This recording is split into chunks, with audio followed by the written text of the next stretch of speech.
Students, bank reconciliation का जो format है उसमें हमारे ऐड और लेस होते हैं, ठीक है। ऊपर में ऐड वाले हो गए, नीचे में लेस वाले हो गए। कौन से ऐड होते हैं और कौन से लेस होते हैं? जैसे कि हमारा ये है debit balance as per cash book, ठीक है, वो हमने यहाँ पर लिख दिया। उसके बाद ऐड में cheques issued but not yet presented for payment, cheque issue हुआ है लेकिन बैंक में पहुंचा नहीं है। तो हमारे यहाँ पर जो कैश बुक के अंदर बैंक का कॉलम है उसके अंदर से हमने माइनस किया था, ठीक है। कैश बुक का जो भाई हमने चेक इशू किया है, चेक दिया है, तो हमने अपने यहाँ से तो मान लिया कि हमारे पास से माइनस हो गया, कम हो गया, लेकिन बैंक में नहीं पहुँचा। तो बैंक में तो अभी भी डिफरेंस आ रहा है, यानी कि बैंक में तो अभी भी बैलेंस जो है वो ज़्यादा ही है पासबुक का, क्योंकि बैंक में चेक गया ही नहीं। लेकिन हमारे पास से क्या है, हमने अपनी कैश बुक में जो कॉलम है बैंक का वहाँ पर हमने माइनस कर रखा है। तो अभी क्या करेंगे, बैंक रिकन्सिलिएशन स्टेटमेंट बनाने में उसको ऐड कर देंगे, क्योंकि हमें दोनों का बैलेंस इक्वल रखना है। जो बैंक पासबुक का बैलेंस है वही हमारी कैश बुक के अंदर जो बैंक का कॉलम है उसका जो टोटल है बैलेंस है वो इक्वल होना चाहिए। लेकिन इक्वल नहीं हो रहा, क्योंकि हमारे पास जो हमने चेक दिया था किसी पार्टी को पेमेंट करने के लिए, हमने उसको बोला था हम तुम्हें पैसा नहीं दे रहे, हम तुम्हें चेक दे रहे हैं, तो वो चेक लेके चला गया लेकिन बैंक में नहीं गया वो, ठीक है। तो हमारे यहाँ से तो कम हो गया बैलेंस, लेकिन पासबुक में क्या है, अभी भी इक्वल इंक्रीज ही हुआ है, अभी भी बढ़ा हुआ बैलेंस है। तो अब वहाँ पर बढ़ा हुआ बैलेंस है तो हमारे यहाँ पर कम है, तो कम है तो हमारे यहाँ पे ऐड कर दो, ठीक है। तो ऐड में हो जाएगा, उतना अमाउंट यहाँ पर लिख देंगे प्लस वाले में। फिर है interest allowed by bank not recorded in the cash book. अब कोई इंटरेस्ट था वो पे हुआ है, ठीक है। इंटरेस्ट अलाउ किया है बैंक ने, मतलब बैंक ने क्या किया है, इंटरेस्ट दिया है, लेकिन वो रिकॉर्ड नहीं हुआ कैश बुक में, क्योंकि वो तो पासबुक में आया, अकाउंट में आया, तो अकाउंट में आया तो मतलब पासबुक में एंट्री हुई उसकी। इंटरेस्ट जब मिल रहा है, बैंक ने कोई इंटरेस्ट दिया है तो वो तो हमारे अकाउंट में आता है, लेकिन हमारी कैश बुक में उसकी एंट्री नहीं है। तो जब उसकी एंट्री नहीं है तो अब हम एंट्री कर देंगे, मतलब उसको ऐड कर देंगे। मान लो वहाँ पर 100 रुपीज़ का इंटरेस्ट आया अकाउंट के अंदर, तो हमारी कैश बुक में तो एंट्री नहीं है, तो डिफरेंस आ गया। फिर से यहाँ पर बैलेंस कम है और वहाँ पासबुक में इंक्रीज़ हो गया 100 रुपये से, क्योंकि इंटरेस्ट 100 का आया, तो इसीलिए फिर हम यहाँ भी इसको ऐड कर देंगे। मतलब जो डिफरेंस है उनको बराबर करना है प्लस माइनस करके। अब यहाँ पर amount directly deposited by the customer in our bank account. अब कोई कस्टमर है, उसने पेमेंट करी, तो वो उसने क्या किया कि डायरेक्ट जाके डिपॉजिट कर दिया हमारे अकाउंट में। हमारा जो अकाउंट है बैंक के अंदर, उसके अंदर डायरेक्ट उसने डिपॉजिट कर दिया अमाउंट। उसको कोई पेमेंट करनी, उसे हमें कुछ देना होगा अमाउंट, तो उसने डायरेक्टली जाके बैंक में हमारे अकाउंट में डाल दिया। तो क्या हुआ कि हमारे अकाउंट में पैसा आ गया, मतलब हमारी पासबुक में एंट्री हो गई, लेकिन हमारी कैश बुक में नहीं हुई। तो नहीं हुई तो अब कर देंगे, मतलब ऐड कर दो, ठीक है।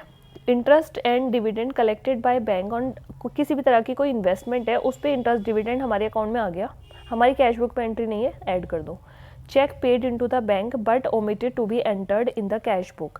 अभी इसमें क्या है कि कोई चेक था जो कि हमारे बैंक अकाउंट में तो क्रेडिट हो गया, ठीक है, लेकिन हमारे कैश बुक में उसकी कोई एंट्री नहीं है, क्योंकि वहाँ पर उसकी इंक्रीज़ हो गया कैश, लेकिन हमारे कैश बुक में नहीं है। तो अब हमारे कैश बुक में नहीं है तो उसको ऐड कर दो। तो ऐड वाले आइटम है, मतलब बैंक में एंट्रीज हो रही हैं लेकिन हमारी कैश बुक में नहीं हो रही, तो हमने उसको ऐड कर दिया। अब हमारे लेस वाले भी हैं। कौन से हमारे लेस वाले हैं आइटम? जैसे कि चेक है वो बैंक में भेजा गया कलेक्शन के लिए, ठीक है, but not yet credited by the bank. अब हमारा जो चेक है वो क्या हुआ, पेमेंट के लिए हमारे पास कैश आना है बैंक से, लेकिन वो बैंक में भेजा गया कलेक्शन के लिए, लेकिन अभी तक बैंक ने उसको क्रेडिट नहीं किया हमारे अकाउंट के अंदर, ठीक है। तो अब अगर हमारे अकाउंट के अंदर क्रेडिट नहीं किया और हमारे पास तो प्लस, हमारे पास कैश बुक में तो प्लस हमने मान के चला कि हमारे पास से तो कैश हमने क्या करा, बैंक में भेज दिया, तो हमारे यहाँ हमने मान लिया कि हमारे पास तो पैसा आ गया, लेकिन बैंक में तो अभी क्रेडिट हुआ ही नहीं, तो पासबुक में तो एंट्री नहीं हुई। तो जब बैंक ने क्रेडिट नहीं किया हमारे अकाउंट में पैसा, क्योंकि क्या है, cheque sent to the bank for collection, collection के लिए चेक बैंक में भेजा गया, but not yet credited by the bank, लेकिन बैंक ने उस चेक को अभी क्लियर नहीं करा, मतलब उसको क्रेडिट नहीं किया हमारे अकाउंट में। तो जब अकाउंट में पैसा नहीं आया तो वहाँ तो माइनस कम ही है आइटम, मतलब हमारा जो अमाउंट है वो तो बैंक में कम है, लेकिन हमने अपनी कैश बुक में मान लिया कि हमारी कैश बुक के अकाउंट बैलेंस में कि हमारा जो बैंक का है कि वहाँ पर हमारे पास आ गया। तो जब हमारे पास वहाँ हमने मान लिया कि आ गया और वहाँ नहीं आया बैंक के अंदर, तो अब हम अपने यहाँ से माइनस कर देंगे, क्योंकि हमारे पास हमने मान लिया था कि ऑलरेडी आ गया, लेकिन जो हमारा बैंक अकाउंट है उसके अंदर क्रेडिट अभी तक नहीं हुआ, तो जब क्रेडिट नहीं हुआ तो उस केस में हम अब क्या करेंगे, उसमें से माइनस कर देंगे, माइनस आइटम में इसको बैंक रिकन्सिलेशन में इसको माइनस कर देंगे उतने डिफरेंस को। सेकेंड है cheque send to the bank for collection but dishonoured by the bank. अब कोई चेक है जो कि बैंक में कलेक्शन के लिए भेजा गया लेकिन बैंक ने उसको डिसऑनर कर दिया। तो हमने तो अपने यहाँ पर कैश के जो अमाउंट है, हमारे यहाँ जो कैश का अमाउंट है वो तो बड़ा हुआ है, ठीक है। कैश बुक के अंदर हमारा जो कॉलम है बैंक का, वहाँ पर हमने इंक्रीज करके डाला हुआ है, लेकिन क्या हुआ कि बैंक ने नहीं किया अभी तक, क्योंकि वो तो डिसऑनर कर दिया बैंक ने चेक को, पेमेंट ही नहीं हुई वहाँ पर। तो अब उस केस में क्या होगा, हमें भी अपने यहाँ से माइनस करना पड़ेगा।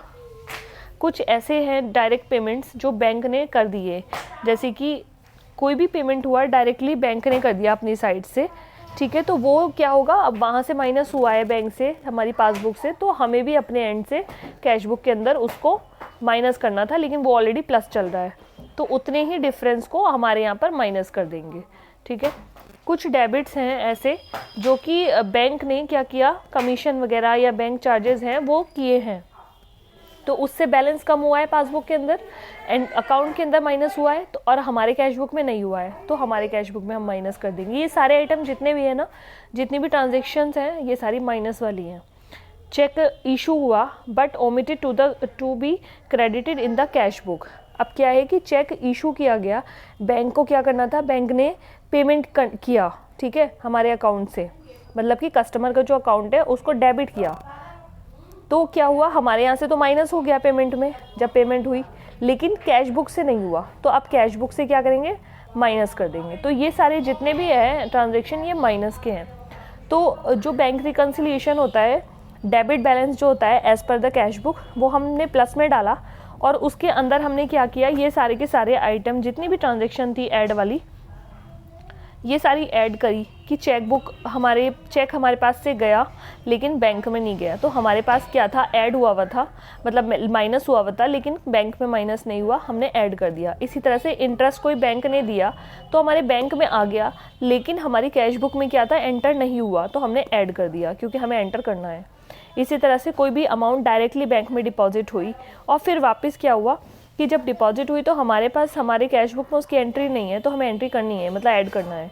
और कोई इंटरेस्ट या डिविडेंड हमारे बैंक अकाउंट में डायरेक्टली आया लेकिन हमारे कैश बुक में उसकी एंट्री नहीं है, तो उसको ऐड कर देंगे, ठीक है। कोई चेक पेड हुआ बैंक के अंदर और हमारी कैश बुक में उसकी एंट्री नहीं है, उसको हम ऐड कर देंगे। इसी तरह से कोई भी चार्जेस वगैरह बैंक ने पे किए तो वो क्या होंगे कि हमारे माइनस हो गए थे लेकिन कैश बुक से माइनस नहीं हुए थे, उसको हम माइनस कर देंगे। तो ये सारी ट्रांजेक्शन्स आपको क्वेश्चन करते करते याद हो जाएंगी, समझ में भी आ जाएंगी। फर्स्ट क्वेश्चन में ऐसा होता है, याद नहीं रहता या फिर धीरे धीरे समझ में आता है, बट लेटर ऑन वो याद हो जाता है, समझ में आ जाता है।